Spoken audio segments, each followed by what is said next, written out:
Welcome back to BadgerBlitz TV, your Rivals.com destination for all things Wisconsin athletics. Once again, I'm Matt Perkins, joined, as always, by my good friend, Rivals.com national analyst Clint Cosgrove. Like we always say, buddy, it's the best time of the week. Best time of the week. I thought you forgot my name for a second, man, but I'm ready to be awesome. Talk some ball, break down some film. I'm ready to be awesome, too. I may have stuttered. I may have been a little too close to doing my Bernie intro, but it's okay, Clint. It's been a long week for all of us here. Yeah. But you know what? We are here. We are listening to our friends in the Badgers Den. Even without a thread, they are giving us questions. We appreciate them. We appreciate everyone here tuning in to Badger Blitz TV. And Badgers have homecoming against Rutgers tomorrow as we record. They got a couple guys coming on unofficial visits, some 25s as the 24 class is pretty much wrapped up. They might be still looking defensive line a little bit, but that's really about it. It's all about keeping the class together as some of these guys get more and more scholarship offers coming in. But let's move ahead and start looking at some 25s. With Wisconsin only taking one wide receiver in the 2024 class in Kyan Barry Johnson, you know they're going to be actively looking for at least two in 2025, especially with guys who are going to be graduating and moving on. We're going to get into it first by talking about Elijah Dotson, 2025 receiver out of Detroit Jesuit, the same high school that produced safety Scott Nelson. And Dotson is, one of the early wide receiver targets. He's got some really impressive offers from across the country already, including in-state Michigan. He's got a Wisconsin offer. He's got an offer from Tennessee, Penn State. These are some big time schools going after him. I know you think he can play on either side of the ball, which means you think he should be a defensive back. But for Wisconsin, he's being recruited as a wide receiver, Clint. So let's talk about young Mr. Dotson. What do you see as we put on the tape here? All right, I'll talk only about him being a receiver. I did see him up at you can talk about him as doing whatever you want. Yeah, no, I just like his frame, and he's a kid who's got some short area quickness. I just think he's a guy that can run and hit, and he's big, and he's a big kid. He's a 25, and you can't totally see it right here, but he's about 6'2". I also saw him at Under Armour camp this summer. He's been a good performer everywhere he's gone. I don't know if he's got take the top off speed every single play, but you see him here. He's got great vision. He's hard to bring down. That guy running next to him's got some speed to him too. I want to know who that is. No, he's very polished. He gets coached up. Between Rising Stars and being over at Detroit Jesuit, he's competing every week. And he is a guy that, he can win 50-50 balls. I like his ability to get off the press. He can take the short ball the distance, as you saw at the beginning. And, here he makes a guy miss, and, he's always looking for work after the catch. So he is young and raw, but he is a guy that has a lot of upside. Obviously can be a return man, as we've seen thus far. But his best football is in front of him. I can see why he has the offers, and you're going to see a totally different player, I would say, a year from now. He's, he grew so much from the first time I saw him at the Rising Stars Showcase to the second time at Under Armour. Those events can have so many people at them. So it's hard to get a thorough eval, but definitely his growth was quite evident. Even watching his the way he's gotten a lot more polished with his route running is impressive. So good offer. You only took one in 24, going to have to take multiple in 25, and he definitely fits a role. And personality wise, I really like him too. He's he's a nice kid. So yeah. Yeah, I mean, definitely going to be recruited as an outside receiver. Probably not a slot guy. Probably someone that Phil Longo is going to want to, put out wide, and what they're doing with like a Bryson Green, a CJ Williams right now with that bigger, longer frame. But speaking of bigger, longer frames, Clint, Coach Fickle, Coach Tressel, and the rest of the defensive staff are looking for length at defensive back, length at cornerback. So you may think Dotson is a safety defensive back. One guy we know, though, is going to be recruited as a defensive back who will be on campus this weekend is Cre Thomas out of Arizona. Clint, we usually don't head too far out of the Midwest, but I like to make an occasional exception for a player of this caliber, especially at defensive back. Not only does he have that Wisconsin offer, Notre Dame, Oregon, Purdue, Cal, both the in-state schools in Arizona have been on him early. And so I think that he's someone that could be, that prototypical outside corner that they like. With listed 6'1", 170, but I think he plays a little bit bigger than his size. And watching the tape on him for the first time this week, I'm actually really impressed with him. I think he's already very technically sound at corner, and I can definitely see why there are a lot of schools who are on him. Yeah, so I used to spend my winters in Arizona, so I can watch Arizona. This is a kid who I had not really watched before today, and I really like him. He's did you say they're recruiting him as a corner or as a safety? Yep, as a corner. Okay. The thing that I like about him is he could also play safety in the 3-3-5 because he's a quick trigger guy, and he's a guy that, he can come down into the box, runs and hits. He's got the coverage ability. You can bring him as an extra rusher. So, when I originally watched him, I was thinking more of a safety type, but he does have the coverage skills of a corner. He's got the size that you talk about, and then he's got the speed. He's just so instinctive at the corner position. You love guys who see the field and they trigger fast and they're not afraid to. And, he's able to make up for it if he's wrong, but he's rarely wrong. He just sees the field so well. The way he can get out of so you're going to see him kind of in a bail here, but then stick his foot in the ground. Look at the block destruction there. Like, that's a physical corner. And that's why I said I could see him playing safety, kind of like where he runs up there. He's just a guy he's so dynamic. He sees the ball, gets the ball, he breaks on the ball. His closing speed while the ball is in the air is pretty darn impressive. So I just, for a guy that I've had limited eval on, just film wise, like he definitely jumps out. He's a guy I'm going to be watching a lot more of for sure.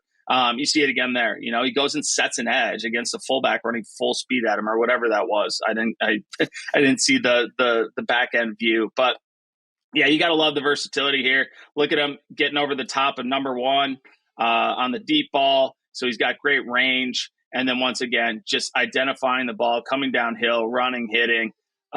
This kid has a chance to be a dude. He's pretty polished, like you said, at this stage of his career. Look at that Titan. Is he blocking or intercepting? He's blocking. He's blocking. He's throwing his body in the way for his teammates. I love it.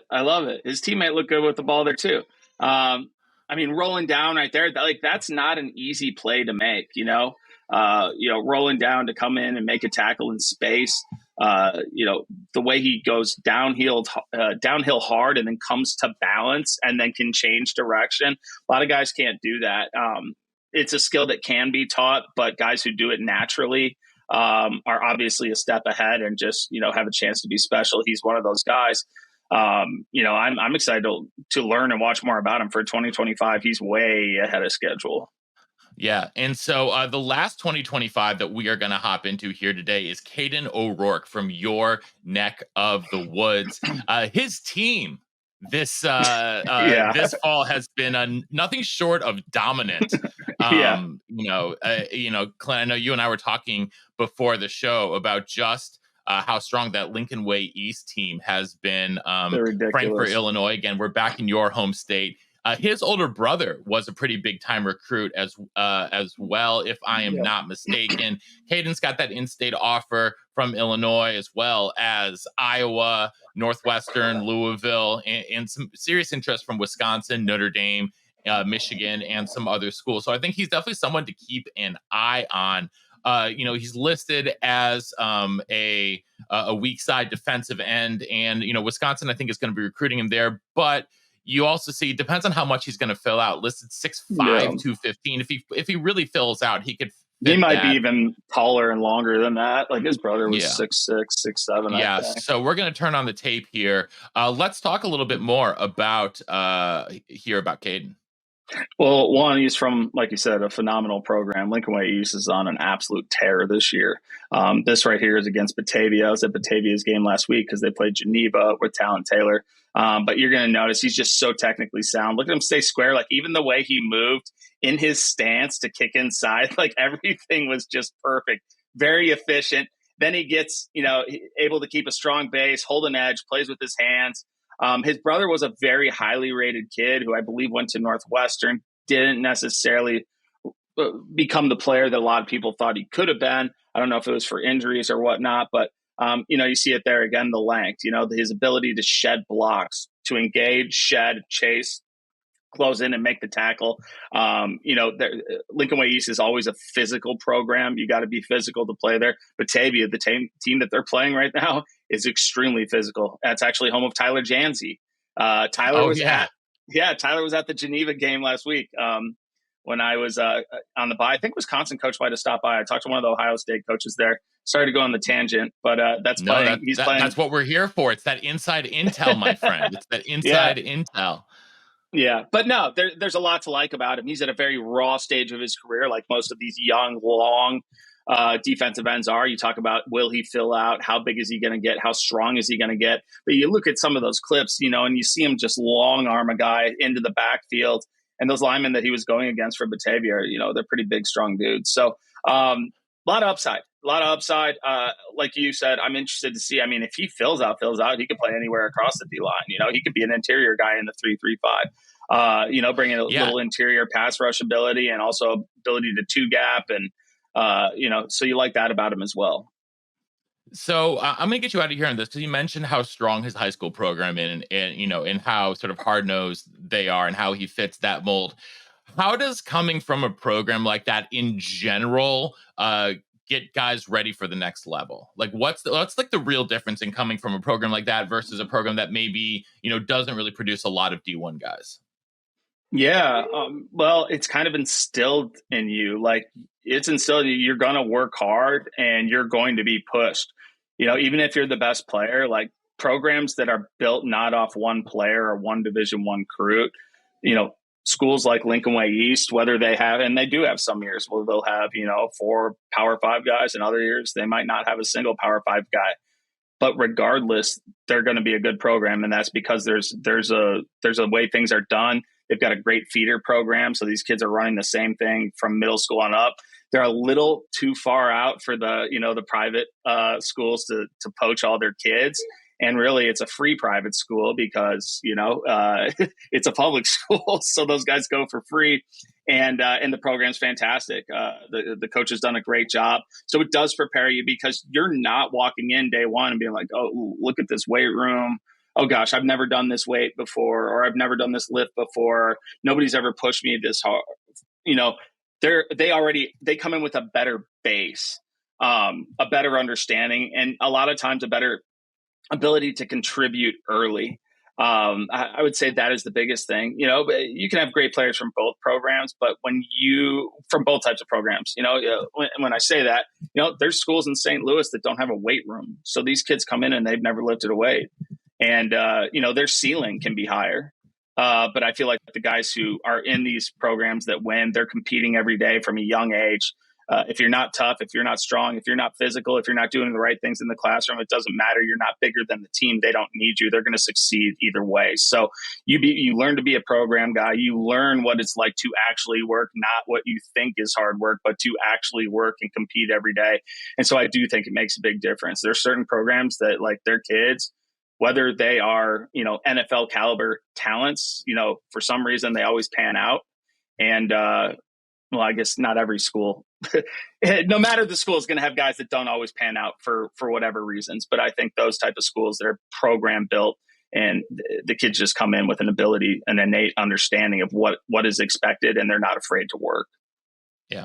I mean, it does make you see some of these guys who come in from these powerhouse programs, and they do seem to acclimate just a little bit quicker and really get ready to see the field a little bit quicker. So, we are going to wrap it up here today with that, a little bit of a shorter one, but we know everyone is very busy and excited about homecoming. So we hope that you are enjoying everything here on Badger Blitz TV. Head over to BadgerBlitz.com. Join us in the Badgers Den, where we will answer your questions every week about all things Badger recruiting and then more. Who knows? Ask us what you want us to talk about next time on Badger Blitz. So until then, he is Clint Cosgrove at Rivals_Clint on all the social medias. I'm Matt He's Perkins. Matt Perko. I am at _Perko_ on Twitter. And until next time, we'll see you in the den. In the den.